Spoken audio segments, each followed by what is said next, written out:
Hi, my name is Harrison, and this is my digital literacy narrative. When I was 10, I got my first phone. I was pretty young at the time, but my parents needed a way to talk to me and pick me up from soccer or track practice. The phone was so sick in my eyes, the way the phone slid up and revealed the whole keypad just blew me away. At first, I didn't know a whole lot about the phone and how it worked, how to call people and make new contacts, and texting was a nightmare.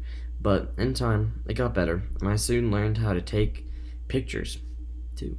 Nothing unbelievable, but it was super cool to look at my photos and make wallpapers and whatnot from that. After my flip phone, I had an iPhone 4. A huge upgrade the whole way around. For starters, I now had a password for my phone, so only I knew how to get into it. After that, I had a much better camera, so I was able to take great pictures of almost anything. But one of the biggest changes was the touchscreen on the phone. No longer did I need to punch in a lot of buttons. I could just click anywhere on the phone and I would go straight there. Then there was the access to the internet on my phone. Crazy thing that I thought there was no way possible, but there it is in the palm of my hand.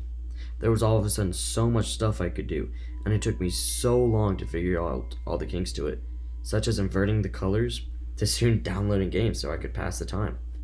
But that also came with getting music, and I could now listen whenever or wherever or whatever I was feeling at the time.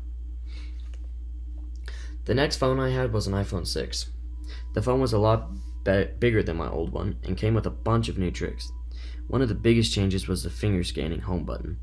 It was super new for phones in general, and it made your phone even safer so no one else could use it. Another one of the biggest changes was the iCloud storage. This was a new way so everyone could store their data and come back to it later.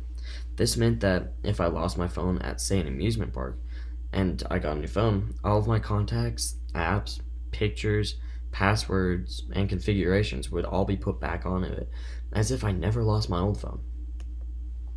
After that phone, I moved on to an iPhone XR, Apple's newest and more advanced phone than ever before, and it wasn't long until I learned all the tricks to this one. With this model, they decided to ditch the home button and use a facial recognition software, so whenever I would just look at my phone, it would unlock. Learning how to do that has saved me a lot of hassle and the time from unlocking the phone manually. Speaking of hassle, that is, there's no longer a headphone jack, so now all the music I want to listen to would be Bluetooth.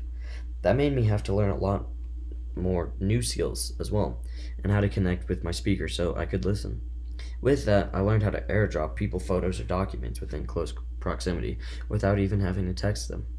All of these new features has allowed me to do so much more and be way more productive. Like right now, I could look up a document on my phone walking to class, and when I got there, I could pull it up on my computer as if I never used my phone. This understanding of my technology to be far more productive than I would have ever thought before, and has saved me numerous times.